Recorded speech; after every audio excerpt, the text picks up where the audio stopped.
एक शहर में रवीश नाम का एक आदमी रहता था जो बहुत अमीर था। वो एक आलीशान बंगले में रहते थे। तानिश, जल्दी से खाना ले आओ। और कितना टाइम लगेगा? मुझे काम पे भी जाना है। जी जी मालिक, मैं अभी खाना लेकर आता हूँ। ये क्या है? क्या ये खाना है? मालिक, आपको ये खाना पसंद नहीं आया क्या? आपने इतना बकवास खाना बनाया है। आपको कुछ आता भी है या नहीं? मालिक, मैंने बड़ी मेहनत से बनाया था ये खाना। ये लो, नहीं खाना मुझे आपका ये बकवास खाना। मैं ऑफिस जाके खा लूंगा। और मैं इस महीने तुम्हें पूरी सैलरी नहीं दूंगा।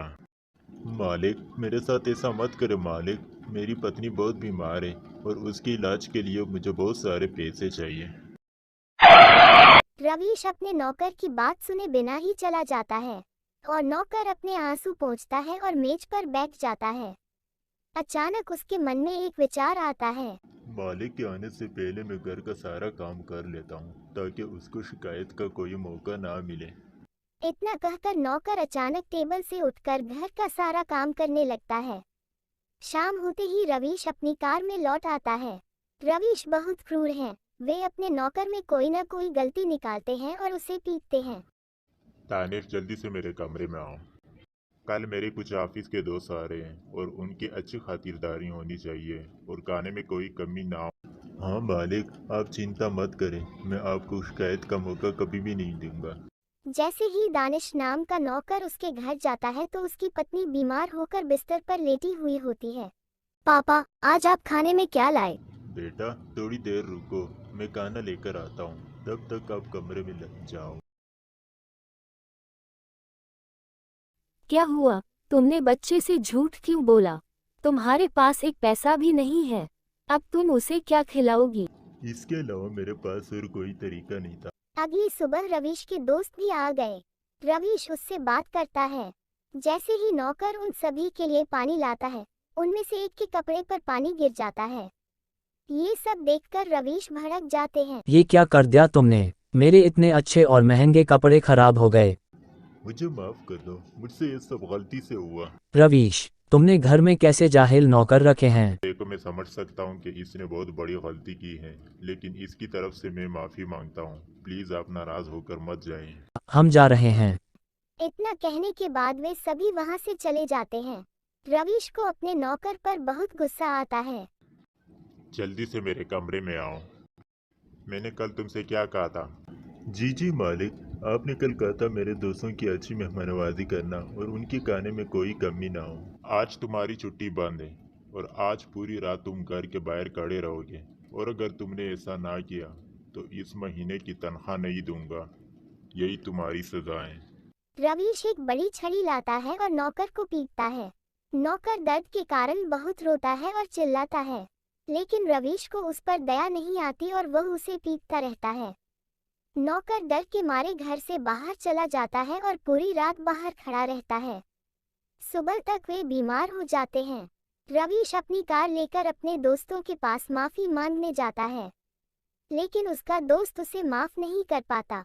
रवीश बहुत परेशान हो जाता है। नौकर इस बीमार हालत में घर की सफाई करता है और वहीं वह बेहोश हो जाता है। नौकर के परिवार वाले बहुत चिंतित हैं, क्योंकि वह कल से घर नहीं आया है। माँ, पिताजी मेरी वजह से घर नहीं आते क्योंकि मैं उन्हें हर दिन परेशान करती हूँ। नहीं बेटा, वह वैसा नहीं है, बल्कि वह तुम्हारे लिए अधिक पैसे कमाना चाहता है ताकि तुम्हें स्कूल में अच्छे से पढ़ाई करना सिखा सके। रवीश घर लौटते ही नौकर को जोर जोर से मारना शुरू कर देता है और उसे होश आ जाता है। क्या तुम सो रहे थे? मैंने तुम्हें काम के लिए रखा है या सोने के लिए? मालिक, मुझे पता नहीं चला कि मैं कब बेहोश हो गया। मालिक, आज मुझे छुट्टी दे दो, मेरी तबीयत ठीक नहीं है। अगली सुबह नौकर देर से आता है और रवीश बहुत गुस्सा हो जाता है। ये कोई टाइम है आने का? मैंने कल तुम्हें देर से छुट्टी दी थी, क्या तुम उसका बदला ले रहे थे मुझसे? बताओ। मालिक, मेरी आंख लग गई थी। आइंदा मैं कभी लेट नहीं आऊँगा। मेरे घर से निकल जाओ और आज के बाद तुम्हें नौकरी पर नहीं रखूँगा। तुम्हें तुम्हारी तनख्वाह भी नहीं मिलेगी। मैं तुम जैसे जाहिल और अनपढ़ लोगों को काम पे नहीं रखना चाहता। मालिक, ऐसा मत करे मालिक। अगर काम पे रखना ही नहीं तो सैलरी तो पूरी दे दे मालिक। नौकर रवीश के पैरों में गिरकर माफी मांगता है, लेकिन रवीश को उस पर दया नहीं आती। जैसे ही नौकर घर छोड़ने वाला होता है, उसे दिल का दौरा पड़ता है और उसकी मृत्यु हो जाती है। ये सब देखकर रवीश बहुत डर जाता है और घबराकर वो तुरंत नौकर के शव को दूर जंगल में फेंक देता है। घर लौटने के बाद रवीश हादसे के बारे में सोचकर काफी परेशान है। जैसे ही कोई आदमी वहां से गुजरता है तो उसकी नज़र इस नौकर के शव पर पड़ती है और वह उसे तुरंत अपने घर ले आता है। नौकर की पत्नी और बेटा खूब रो रहे हैं। रवीश अपने दोस्तों के साथ अच्छा समय बिता रहे हैं और वे सभी एक बड़े होटल में खाना खा रहे हैं। शाम को जैसे ही वह घर लौटता है तो इस नौकर की आत्मा उसके सामने आ जाती है। रवीश बहुत डर जाता है। आप कौन हो और यहाँ क्या कर रहे हो? क्या तुम मुझे इतनी जल्दी भूल गए हो मालिक? सोचो मैं कौन हूँ, सोचो सोचो, चलो जल्दी सोचो मालिक मैं कौन हूँ। मुझे माफ़ कर दो, यहाँ से चले जाओ, कृपया मुझे माफ़ कर दो, मुझे बहुत डर लग रहा है। मैं तब तक नहीं जाऊँगा जब तक आपको भी तड़पा तड़पा के ना मारो। याद है आपको मालिक, आपके पास एक नौकर आया करता था जिस पर आप बहुत जुल्म करते थे। इतना कहने के बाद इस नौकर की आत्मा गायब हो जाती है।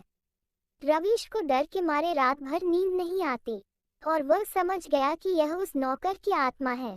अगली सुबह रवीश के कानों में कुछ अजीब आवाजें आने लगी। ये आवाजें सुनकर रवीश बहुत डर जाता है और इधर उधर देखता है लेकिन आसपास कोई नहीं होता। मालिक आओ, मैंने तुम्हारे लिए नाश्ता तैयार कर रखा है, चलो जल्दी आओ मालिक, तुम्हें ऑफिस भी तो जाना है ना।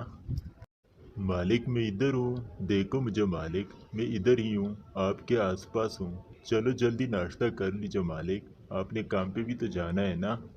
रवीश डर के मारे घर से बाहर निकल जाता है और अपनी कार में बैठ जाता है। ऑफिस पहुंचते ही उसे इस नौकर की आत्मा भी आ जाती है। ये सब रवीश की चीख सुनकर उनके ऑफिस के लोग भी आ जाते हैं। रवीश के ऑफिस के लोग इधर उधर देखते हैं लेकिन कोई नहीं है। क्या हुआ रवीश? आसपास कोई नहीं है, लगता है आज आपकी तबीयत ठीक नहीं है। जैसे ही रवीश के दोस्त रवीश को हॉस्पिटल ले जाते हैं तो नौकर की आत्मा भी वहां आ जाती है।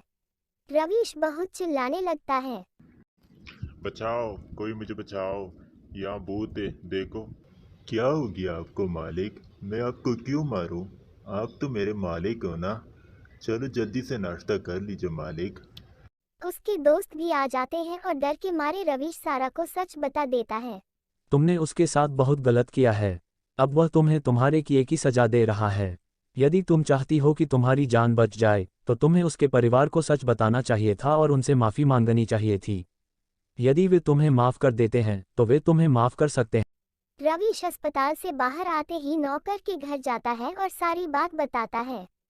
उनके जाने से हम पूरी तरह टूट गए हैं। उन्होंने अपने जीवन में कभी किसी पर गुस्सा नहीं किया था और वह सभी की मदद करते थे। इतनी गरीबी में भी वह लोगों की मदद करते थे। आपने जो किया है उसकी सजा आपको पहले ही मिल चुकी है। मुझे उम्मीद है कि आप कभी किसी गरीब के साथ अन्याय करने के बारे में नहीं सोचेंगे। अगर आप बुरा ना मानो तो मैं तुम्हारी मदद करना चाहता हूँ। आज के बाद आप दोनों मेरे घर में रहोगे और बच्चे को भी किसी अच्छे स्कूल में दाखिल करवा दूंगा। इसी बहाने मेरे घर की देखभाल भी हो जाएगी। नौकर की पत्नी भी सहमत हो जाती है और उस दिन से उनका जीवन सुख से चलने लगता है और बच्चे का दाखिला भी अच्छे स्कूल में करा दिया जाता है। ये सब देखकर नौकर बहुत खुश हुआ और उसी दिन से उसने रवीश को डराना बंद कर दिया।